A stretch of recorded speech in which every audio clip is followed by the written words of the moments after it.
स्वागत एक बार फिर से चुनावी अड्डा। मार्केट की चिंता क्या है, इलेक्शन का डर उसको क्यों है और इतनी बिकवाली क्यों हो रही है, इसको आज हम लोग समझने की कोशिश करते हैं। मनीष जी, आपने ब्रेक से पहले इशारा किया था कि आप कुछ कमेंट करना चाहते हैं, बताइए सर। दो तीन चीजें। एक जनरल परसेप्शन है ऑफ कोर्स बंबई वालों का कि ये एक तो क्या है कि अब वो वाला रिजीम नहीं है जिसके अंदर आप एक प्रॉमिस करो उसको डिलीवर नहीं करो। जो तेलंगाना में हुआ है, हिमाचल में हुआ है, जो कर्नाटका में हुआ है कि विदिन अ फोर्टनाइट एक मेजर इम्प्लीमेंटेशन हो गया। जो दिल्ली में जो अरविंद ने सबसे पहले करने की कोशिश की थी, तो अब क्या है, इंस्टेंट मैगी नूडल मॉड्यूल है ये। और अब वो वाला रिजीम नहीं बचा है कि आप जनता को कुछ भी बोल करके आ जाओ लेकिन करो वही जो सब इकट्ठे होकर के डिसाइड किए हैं। तो पहला ये एक मेरा इंटरवेंशन था। दूसरा ये कि जब फ्रीबीज का जो एक मोमेंटम होता है वो एक उसमें खुद में मोमेंटम होता है। 1967 इलेक्शंस के अंदर तमिलनाडु के अंदर फ्रीबीज का आइडिया इंट्रोड्यूस हुआ था। आज उसको 70 साल हो गए, 60 साल हो गए। वो उसमें मोमेंटम कॉन्टिन्यूअस और सेक्युलर रहा है, तो वो बढ़ता है, कभी घटता नहीं है। फाइनली जो पॉलिसी का ह्यू है, जो कलर है, वो हमेशा ऑपोजिशन कैंप में देखा जाता है कि वहां क्या वो लोग बोल रहे हैं। रेटरिक जो इनकम्बेंट की पॉलिसी से आपको बहुत रिवील नहीं करते हैं, मार्केट को बहुत चीजें नहीं मिलेगी क्योंकि वो तो ऑलरेडी मार्केट प्राइस्ड है, उसी के साथ वो लिव किया है। और चौथा फाइनल पॉइंट ये है कि अगर आप ये एक जो कांग्रेस का मैनिफेस्टो है या इंडिया का मैनिफेस्टो है, महालक्ष्मी हो जाए या हर बंदे को ग्रेजुएट को ₹1,00,000 साल का नौकरी दे जाए, आंगनवाड़ी सैलरीज को डबल कर देंगे, नरेगा की इनकम जो है वो 50-60%, 250 से 400 कर देंगे, और बहुत सारी चीजें। ये क्या है कि ये स्मॉल ट्वीक्स नहीं है, ये मटीरियल ट्वीक्स है। इसमें 4-5 लाख करोड़ का खर्चा है, ऑलमोस्ट 1-1.5% का फिस्कल डेफिसिट है।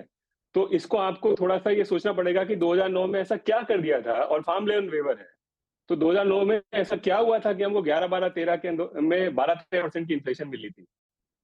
और ऐसा क्या हो गया था कि इसकी वजह से करेंसी जो है वो 45-50 से जो है फिर इवेंचुअली वीकन होकर के 68 हुई थी। तो ये माइनर ट्वीक्स नहीं है जो ऑपोजिशन जो बोल रहा है, ये मेजर ट्वीक्स हैं इकोनॉमिक पॉलिसी में। India from a opposition point of view has actually move extreme left now. वो अच्छा भी है, बुरा भी है, दोनों तरह के आर्ग्यूमेंट हो सकते हैं, लेकिन एक मेजर पॉलिसी डाइवर्जेंस है, उसको सब लोगों को, मार्केट्स और आउटसाइड सबको रिकॉग्नाइज करना चाहिए मेरे ख्याल से। 5 लाख करोड़ का खर्चा कहाँ से होगा, ये भी एक बड़ी मार्केट रियल चिंता है ये जी, है ना। अगर वो जीत के आ गए तो वो तो आपका घर भी बंटवा लेंगे और मजाक में कह रहा हूँ, और नहीं बंटवाया तो ये 5 लाख करोड़ तो खर्चा करेंगे ही नहीं करेंगे। तो और जो इतना मैक्रो सिचुएशन जो इंडिया की इतनी स्ट्रांग है, रुपी स्ट्रांग है, इन्फ्लेशन कंट्रोल में है, इंटरेस्ट रेट्स कंट्रोल में है, इकोनॉमिक ग्रोथ ठीक है, हमारा जो मैन्युफैक्चरिंग का डेटा आ रहा है वो अच्छा है, सर्विस का डेटा अच्छा है। तो मार्केट बेसिकली ये चाहता है बड़ी सिंपल लैंग्वेज में कि जो जैसा चल रहा है वैसा चलने दें। अब उसमें कुछ भी छेड़ो मत। अब बीच में ऐसे इवेंट आ जाते हैं तो मार्केट ऑब्वियसली रिएक्ट तो करेगा। नहीं, इंटरेस्टिंग। अच्छा, ये सेकंड राउंड में हमारे पास समय कम होता है, लेकिन मैं सबसे एक कमेंट लूंगा, 2-2 मिनट आप लोग बताइए हमें कि ये पूरी परिस्थिति तो हम लोगों ने एनालाइज कर ली कि क्या हो रहा है, होने वाला क्या नहीं होगा। 4 जून को असली पिक्चर सामने आएगी। निवेशक इस समय क्या करे? अभी आज से लेकर के 4 जून तक काफी समय है जी, क्या करें बताइए। एक तो मुझे लगता है कि एक ऐसा इवेंट है जिसमें एक प्रोबेबिलिटी है कि अच्छी मेजॉरिटी के साथ आएंगे तो पॉलिसी डायरेक्शन क्लियर रहेगा, जैसा कर रहे थे वैसे करेंगे। पर दूसरी तरफ जैसे पैनलिस्ट ने भी कहा, वीक मेजॉरिटी भी पॉसिबल है, तो उससे क्या चेंज होगा। तो मार्केट नेगेटिवली रिएक्ट करेगा उस सिचुएशन में। तो मेरे हिसाब से जो सबसे अच्छी स्ट्रैटेजी इन्वेस्टर्स के पास होनी चाहिए इस समय कि अपने पोर्टफोलियो में प्रॉफिट थोड़ा बुक करें, क्योंकि पिछले 1.5-1.25 साल में अच्छा रिटर्न बना है। तो उसको, चाहे आपके पास PSU बैंक स्टॉक है, PSU स्टॉक है या जो भी है, थोड़ा प्रॉफिट बुक कर लें। कैश का जो एलोकेशन है पोर्टफोलियो में बढ़ा के 15-20% कर लें और इंतजार करें कि 4 तारीख का कि उसके आसपास क्या वॉलेटिलिटी रहती है। अपना एक बाय लिस्ट तैयार रखें कि मेरे को ये स्टॉक ऐड करने हैं और ये इस प्राइस पे आ जाएंगे तो मैं ले लूंगा। तो एक मैं कह रहा हूँ मौके का फायदा आप उठा सकते हैं अगर आप कुछ ना करना चाहें वो भी ठीक है, जैसा पंकज जी ने कहा कि आप 2 साल का व्यू लें तो कोई फर्क नहीं पड़ता, आपको कोई करने की जरूरत नहीं, एक इवेंट होगा नेगेटिव पॉजिटिव आपका रिटर्न बनता रहेगा। पर आप थोड़ा एक्टिव इन्वेस्टर हैं तो थोड़ा कैश एलोकेशन अभी बढ़ा के और इवेंट की वेट करके उसके आगे पीछे जो वॉलेटिलिटी है उसका फायदा उठा सकते हैं। दूसरा जो हमने किया है कि हमने लार्ज कैप का एलोकेशन बढ़ाया है, थोड़ा डिफेंसिव किया portfolio. Small caps mid caps में बहुत अच्छी रिटर्न थी, पिछले 13 महीने में 60% से ज़्यादा की रिटर्न है, तो उसको थोड़ा प्रॉफिट बुक करके पोर्टफोलियो को डिफेंसिव बनाए। तो ये एक्टिव जो इन्वेस्टर है वो थोड़ा कर सकते हैं, जो पैसिव हैं वो मेरे ख्याल से वैसे भी रहने दें, तो कोई बड़ी बात नहीं है। ओके, थोड़ा कैश में रखें और इंतजार करें मौके का। मनीष जी, क्या करना चाहिए इन्वेस्टर को इस समय? अभी से लेकर के 4 जून के बीच में काफ़ी वोलेटाइल मार्केट रहेगा, तो खरीदना चाहिए, दूर बैठना चाहिए, क्या करना चाहिए? तो मेरे को लगता है कि इरेस्पेक्ट बहुत स्ट्रांग मोदी आने का प्रोबेबिलिटी कम है, तो उसकी वजह से आपके पोर्टफोलियो को रिकंस्ट्रक्ट उस चीज के फेवर में करना चाहिए कि 5 साल बाद में नो मोदी हो। और बेसिकली इंडिया में ऐसे भी बहुत ज्यादा वो अर्बन ट्रेड प्ले आउट हो गया है, तो रूरल ट्रेड मेरे ख्याल से अच्छा करेगा। एफएमसीजी हो, कोई भी स्टेपल बिजनेस है जो बॉटम 50% है इंडिया का, वो कंज्यूम करता है, वो पिछले 2-3 सालों के अंदर बहुत स्ट्रेस्ड आउट हुआ है। आई थिंक वहां पे चीजें हील हो रही है, तो वो वाला पार्ट मेरे ख्याल से बेहतर करेगा वर्सेस हायर एंड कोई भी बिजनेसेस हो एटलीस्ट अगले 2-3 साल में। तो एक जो रोटेशन होगा वो बैक टू समथिंग दैट जो नीचे का तबका कंज्यूम करता है, उसकी जो प्रॉक्सीज होंगी, रूरल इंडिया की जो प्रॉक्सीज होंगी, इरेस्पेक्टिव ऑफ मोदी आए ना आए, मेरे ख्याल से वो पार्ट अच्छा करेगा। तो मेरे ख्याल से वहां आपको रोटेट करना चाहिए पैसा। जो अभी पिछले कुछ दिनों से एफएमसीजी में रैली बनी, वो इसीलिए बनी है क्या मनीष जी की सलाह पर? क्यों मनीष जी, आप ही के एडवाइस पे एफएमसीजी में तेजी हो रही थी क्या पिछले कुछ दिनों से? देखिए, एक्चुअली क्या एक टिपिकल फंड मैनेजर के पास में ये बहुत बड़ा चॉइस होता नहीं है कि मेजर कैश, अगर खास करके अगर बड़े एयूएम को मैनेज कर रहा है तो बड़ा कैश करे। तो जनरली ऐसे वक्त में अनसर्टेनिटी के अंदर वो उन टेम्पलेट्स को ढूंढता है जो टेम्पलेट जनरली प्ले आउट होते हैं, और क्या चीज में मोमेंटम बिल्ड हो सकता है। तो एक लग रहा है ना कि 2-3-4 साल हो गए, अर्बन प्रॉक्सीज बहुत अच्छा कर रही है और रूरल इंडिया बहुत डिस्ट्रेस है। थोड़े थोड़े साइंस हैं कि रूरल इंडिया के अंदर रिकवरी हो गई। और मैं एक छोटा सा पॉइंट बोल दूं नीरज, कि अगर एक वीक और नो मोदी एक्चुअली ग्रोथ के लिए काफी एक्रेटिव है, इन्फ्लेशन और मैक्रो के लिए खराब है, लेकिन ग्रोथ के लिए एक्रेटिव है। तो और लेकिन वो ग्रोथ एक अलग तरीके की होगी वर्सेस जो अभी तक पिछले 2-3-4 सालों में हुई है। तो उसके लिए आप उसको अपने पोर्टफोलियो को रिकंस्ट्रक्ट कर सकते हैं। आप ये कह रहे हैं कि स्ट्रक्चरल जो चेंज होगा वो डिस्ट्रीब्यूशन के संदर्भ में शायद होगा, इसलिए आप कह रहे हैं, तो उस हिसाब से अपने पोर्टफोलियो को रिकैलिब्रेट करिए। Right, okay. पंकज जी, आप अपने निवेशकों को क्या कह रहे हैं इस समय?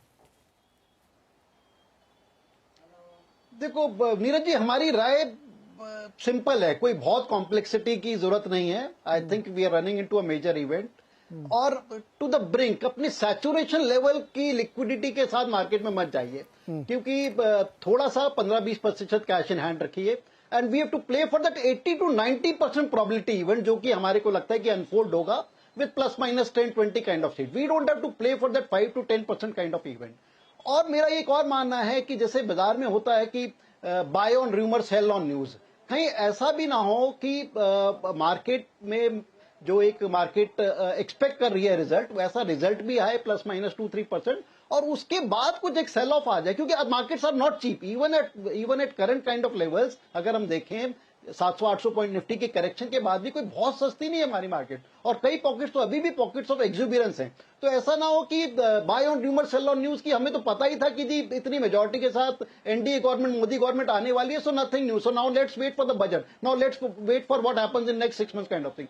सो इन सारी चीजों का समीकरण ये है कि मार्केट में रैशनली जाइए, पॉजिटिव माइंडसेट से जाइए, 80-90% जो इवेंट अनफोल्ड होने वाला है उसके साथ जाइए, 15-20% कैश इन हैंड रखिए, बहुत ज्यादा सैचुरेशन टू द ब्रिंक में मत जाइए, and I think market is on, और अगले 2-3 साल मार्केट में बहुत अच्छे हैं। अभी मेरे को नहीं लगता, हमारी बहुत निवेशकों से बात होती है, चाहे इंस्टीट्यूशन हो, HNI हो, छोटे HNI हो, I don't think they are thinking very deep ahead post kind of election. अभी बजट वगैरह की बातें उनके मन में है ही नहीं। I think it's major what is going to happen in next 3 to 4 weeks, that is what is bothering the market. Okay Sajjan ji, हम लोग फाइनल राउंड में हैं, 1-1.5 मिनट में आप इस पूरी चर्चा को सम अप करें कि क्या हम लोगों के कंसर्न और जो ग्राउंड की रियलिटी उसमें मैरी हो रहा है कि नहीं हो रहा है? नहीं, देखिए कंसर्न लॉजिकल है, लेकिन ग्राउंड की रियलिटी थोड़ा ज्यादा स्टेबल है। तो मुझे लग रहा है कि अगर आप मुझसे पूछे तो मैं ज्यादा कॉन्फिडेंट हूँ। Bottom line would be a replica of 2019, this is one. दूसरा, अगर आप देखिए कि पॉलिसी डायरेक्शंस वगैरह में आप देख लीजिए कि रूरल एरिया मेजर हब होने वाला है, और रूरल में देख लीजिए रूरल एग्रेरियन नहीं है। रूरल एरिया का विलेजेस में जाके देखे तो उसका जो मेजर जो अब पॉलिटिकल इकोनॉमी है और लोगों की एंगेजमेंट है वो नॉन एग्रेरियन सेक्टर्स में जा रहा है। इसलिए उस सेक्टर्स में काफी आप देखिए तो एफएमसीजी और ड्यूरेबल्स दोनों का कंजम्पशन वो राइज करेगा। रीजन वाइज देखिए तो ईस्टर्न इंडिया और खासकर 3-4 सिटीज हैं, उसमें गुवाहाटी आप देख लें, भुवनेश्वर देख लें, और उसके अलावा आप सेंट्रल इंडिया में रायपुर देख लें। ये सारी सिटीज जो है मेजर हब की तरह इमर्ज हो रही है। उसके अलावा ग्रीन एनर्जी से रिलेटेड जितना भी है, सेमीकंडक्टर्स वगैरह, वो सब एरियाज इमर्ज हो रहा है। बट बॉटम लाइन ये है कि पॉलिसी डायरेक्शंस गवर्नमेंट की होंगी, लेकिन रूरल इंडिया का नॉन एग्रेरियन सेक्टर वो बढ़ेगा। इस कारण से एफएमसीजी और ड्यूरेबल्स दोनों कंजम्पशन पैटर्न्स बढ़ेगा। और ईस्ट की तरफ ज्यादा आप देखेंगे इन्वेस्टमेंट अपॉर्चुनिटी होगा, क्योंकि डेमोक्रेटिक डिविडेंड है, और उसके अलावा वहां अपॉर्चुनिटीज भी है। यूपी ऑल्सो एक बहुत बड़ा फैक्टर बनेगा। तो उस लिहाज से आप देखिए मैं थोड़ा ज्यादा कॉन्फिडेंट हूं, बिकॉज ये जितनी भी लॉजिकल है उसके कंपैरिजन में जब आप ग्राउंड पे देखिए तो आप ओवरऑल पैन इंडियन केस में बॉटम लाइन सिक्योर रखता है कि they are returning with almost a replica of the 2019।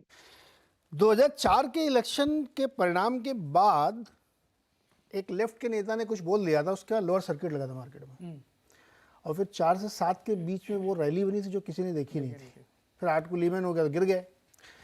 मेरा अपना इसमें ओपिनियन ये है कि कोई भी गवर्नमेंट आए, मार्केट थोड़े समय के लिए डरता है जी, क्योंकि सच्चाई रोकड़ा है ना। ये कोई भी पार्टी हो, लेफ्ट हो, राइट हो, सेंटर हो, लेफ्ट राइट सेंटर जो भी हो, रोकड़े से अलग नहीं हो सकते आप। तो मार्केट का ये कंसर्न पोजीशनिंग के लिए हो सकता है कि अपने आप को रीपोजिशन करना है, इधर से निकल के उधर जाना, उधर से निकल के ये रिकैलिब्रेशन करना है आपको।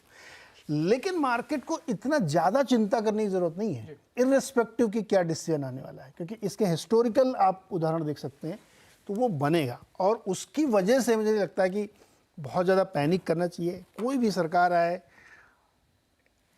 ऐसे ही आपको मार्केट के लोगों को बढ़िया पैसे बनाने के मौके मिलेंगे, और आप देखेंगे 4 तारीख को आप सरप्राइज होंगे।